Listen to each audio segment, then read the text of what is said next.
Was there any actual significant data we know that this will help speed things up for his companies? Well, I think a lot of, just like with Elon Musk and how he usually does things, there were a lot of promises, right?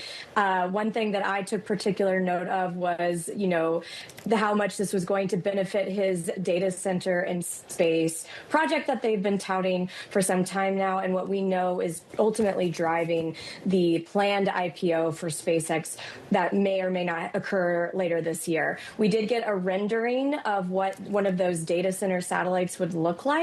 And so from what I understand, these chips will be a big factor in making those data center satellites a reality.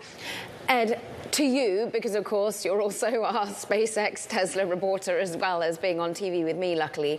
Ed, talk to me about how you put it in the very top headline. This is trying to do everything all under one roof. We've never really seen this before in the chip industry.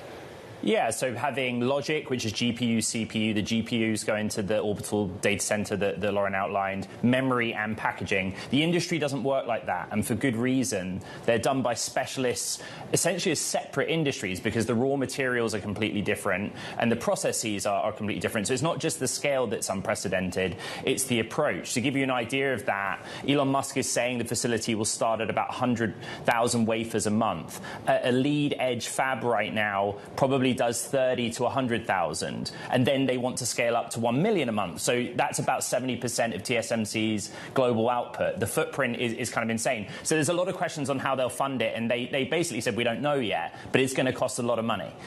Loren, the other thing as well is 80%, I think was the figure. I mean, you had the honor of staying up over the weekend and watching the full presentation, but we're showing on the screen now the bigger picture, which is the design for the orbital data center satellite form factor carried by Starship. But what Musk was saying was that the vast majority of activity will be to serve GPUs in space. Yeah, absolutely. It's actually a full circle moment for me here in Austin because he made this announcement here, and there had actually been a bunch of lights coming from the Sea Home power plant, which a lot of Austinites were curious about. And then we learned Saturday night that, yes, this was about this announcement. But yeah, as you can see on the screen there, one of the big aspects of the orbital data centers are these massive solar panels that they're going to need in order to gather enough power to run these satellites. And that satellite is supposedly a mini satellite, and it's only capable of having a capacity, I think, of 100 kilowatts is what he said. But, that they plan on launching a bunch of these satellites. Recently, SpaceX filed with the FCC to launch up to 1 million data center satellites. So this is by no means a small project for them.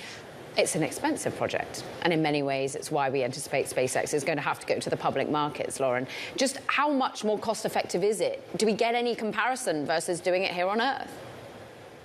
Elon has laid out the pros and cons of going to space. One of the big ones is that, space is big and there's a lot more room to lay all of these satellites out, right?